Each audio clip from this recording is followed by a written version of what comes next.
আসসালামু আলাইকুম, কি অবস্থা? সবাই কেমন আছেন? তো আমি আজকে একটা এক্সপেরিমেন্ট করব যে বাংলাদেশের দুর্যোগ বিপদ আপদে সবচেয়ে বেশি কারা এগিয়ে আসে। তো এটা নিয়ে আজকে ভিডিও হবে, গাইস ফলো করো। আপনার কাছে আমার একটা প্রশ্ন, যে বাংলাদেশে এত দুর্যোগ হয়, তারপরে বিভিন্ন ধরনের প্রবলেম হলে, ঠিক আছে, তো বাংলাদেশে সবচেয়ে বেশি এগিয়ে আসে কারা? ছাত্ররা, হুজুররা, অনেকে আগে আসে। ছাত্ররা, হুজুররা। ঠিক আছে, তো একজন পাইছি। আসসালামু আলাইকুম। ওয়ালাইকুম আসসালাম। কি নাম ভাইয়া? তাহের। তাহের। তো আমার একটা প্রশ্ন আপনার কাছে, যে বাংলাদেশে এই যে দুর্যোগ হয় বা বিভিন্ন প্রবলেম হলে সবার আগে এগিয়ে আসে কারা?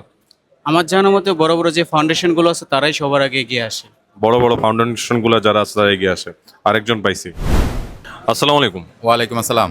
কি অবস্থা ভাই, কেমন আছেন? এই তো আলহামদুলিল্লাহ, আপনি কেমন আছেন? এই তো আছে। তা আমার একটা প্রশ্ন, আমি সবাইকে প্রশ্ন করছি যে বাংলাদেশে যদি কোনো দুর্যোগ হয় বা বন্যা হয় বা কোনো প্রবলেম হলে সবার আগে এগিয়ে আসে কারা? সবার আগে তো এগিয়ে আসে আসলে প্রবাসীরা। আপনি দেখবেন ভিডিওতে কারো চিকিৎসার টাকার দরকার, সর্বপ্রথম দেখবেন প্রবাসীরা টাকা দেয়। মসজিদ বানানোর জন্য সর্বপ্রথম প্রবাসীরা টাকা দেয়।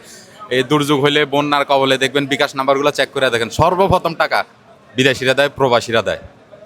তো আমার চোখে শ্রেষ্ঠ হচ্ছে প্রবাসীরা সর্বশ্রেষ্ঠ।